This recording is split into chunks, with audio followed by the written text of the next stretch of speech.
Bank Ochira ശാഖയിൽ customer meet നടത്തി. കേരള ബാങ്കിന്റെ 6ാമത് വാർഷികത്തോടനുബന്ധിച്ചാണ് കസ്റ്റമർ മീറ്റ് നടത്തിയത്. കേരള ബാങ്ക് ഓച്ചിറ ശാഖയിലാണ് കേരള ബാങ്കിന്റെ 6ാമത് വാർഷികത്തിന്റെ ഭാഗമായി കസ്റ്റമർ മീറ്റ് സംഘടിപ്പിച്ചത്. സൈബർ സെക്യൂരിറ്റി തട്ടിപ്പുകളിൽ ഉപയോഗിക്കുന്ന തന്ത്രങ്ങൾ, ഇതിനെതിരെ പുലർത്തേണ്ട ജാഗ്രത, ബാങ്കിന്റെ വിവിധ സേവനങ്ങൾ, KYC നടപടിക്രമങ്ങൾ എന്നിവയെ സംബന്ധിച്ചായിരുന്നു കസ്റ്റമർ മീറ്റ് സംഘടിപ്പിച്ചത്. മാനേജർ രജികുമാർ വരവിള ക്ലാസ് എടുത്തു. ഇപ്പോഴും പലരും കബളിപ്പിക്കപ്പെടുന്നു എന്നുള്ളൊരു വസ്തുതയാണ്. അതിപ്പോൾ പല കാര്യങ്ങളും ഇവിടെ ബാങ്കിൽ നിന്നും എന്തെങ്കിലും ഇൻഫർമേഷൻ ആവശ്യപ്പെട്ടുകൊണ്ട് ഫോൺ കോൾ വരിക, എന്നിട്ട് നിങ്ങൾക്ക് ലിങ്ക് വന്നു എന്ന് പറയുക. ആ ലിങ്കിനെ സംബന്ധിച്ച് നമ്മൾ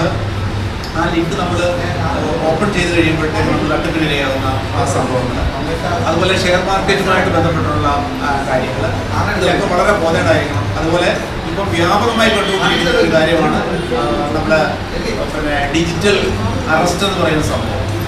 നമ്മളെ ഇപ്പോഴേ മൊബൈലിൽ വാട്സപ്പിൽ അവർ വീഡിയോ കോളിൽ നമ്മളെ ബന്ധപ്പെടുകയും പോലീസുകാരുടെയൊക്കെ വേഷം ഇട്ടുകൊണ്ട് നമ്മളെ സമീപിക്കുകയും ഒന്നുകിൽ നമ്മുടെ കുട്ടികൾക്ക് എന്തെങ്കിലും സംഭവിച്ചു എന്ന് പറയുക, അല്ലെങ്കിൽ നമ്മുടെ കുട്ടികൾ ആരെങ്കിലും എന്തെങ്കിലും നാർക്കോട്ടിക് കേസുകളിൽ ഇതായി എന്ന് പറയുക. ജയചന്ദ്രൻ സ്വാഗതം പറഞ്ഞു. ഷൈനിമോൾ, സമേഷ് കുമാർ, സജു, സതീഷ്, മായ തുടങ്ങിയവർ പങ്കെടുത്തു. News bureau, Ochira.